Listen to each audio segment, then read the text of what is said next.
Question কি দেওয়া আছে 3600 এর 20% এর 10%, তার মানে 3600 এর মানে গুণ 20%, দ্যাট মিন্স 20/100। এইটা যা হবে এত এর 10%, তার মানে এটা এই দুটো শূন্য কাটলাম, এই শূন্য 10 কাটলাম, এই 10 এই শূন্য কাটলাম, তার মানে হচ্ছে 72।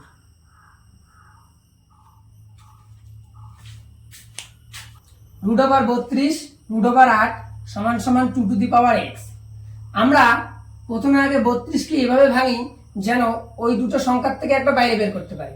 তার মানে আমরা যদি 32কে ভাঙি 16 গুণ 2, এবার আমরা জানি 16 থেকে যদি আমি রুটটা তুলতে চাই তাহলে 4, তার মানে 16 হচ্ছে একটা পূর্ণবর্গ সংখ্যা, এর বর্গমূল করলে 4 হয়, তাই আমরা 16 গুণ 2 করলাম।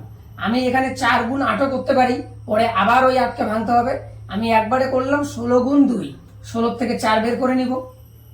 একই রকম ভাবে আমরা 8কে রাখলাম 4 গুণ 2, এই 4 থেকে আমরা 2 বের করে নিব, equal to 2 to the power x।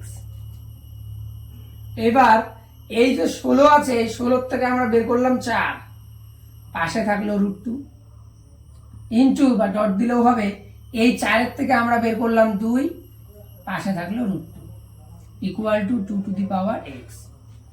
এবার দেখো এই জায়গাটা এইটা আর এটা গুণ আছে, তাহলে 2 আর 4 গুণ করলে 4 দোকানে 8, এই √2 আর √2 গুণ করা মানে একটা 2।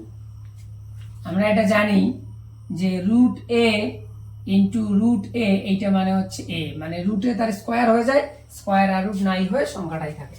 তার মানে দুইটা সেম জিনিসের রুট গুণ করলে ওই জিনিসটা আমরা পেয়ে যাই। তাহলে 8 গুণ 2 ইকুয়াল টু হচ্ছে 2 টু দি পাওয়ার x। এবার এইটা যেহেতু 2 এর মাথায় আছে, 2 টু দি পাওয়ারে আছে, আমরা এই টোটাল জিনিসটাকেও 2 টু দি পাওয়ারে বানাই নিই। তাহলে আমরা জানি 8কে আমরা লিখতে পারি 2 কিউব ইনটু এটাকে লিখতে পারি 2 to the power 1 equal to 2 to the power x। তার মানে আমরা দেখতে পাচ্ছি এই 2 আর এই 2 নিধান, এগুলো হচ্ছে সূচক।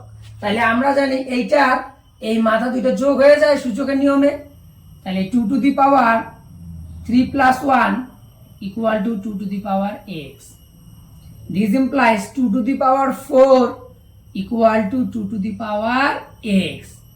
This implies x equal to 4 বা 4 equal to x। সূচকের নিয়ম অনুযায়ী যদি নিধানটা একই হয়, এইটা আর এইটা সমান হয়, তার মানে আমরা পেয়ে গেলাম x এর মান 4। এটা হচ্ছে আমাদের অ্যান্সার।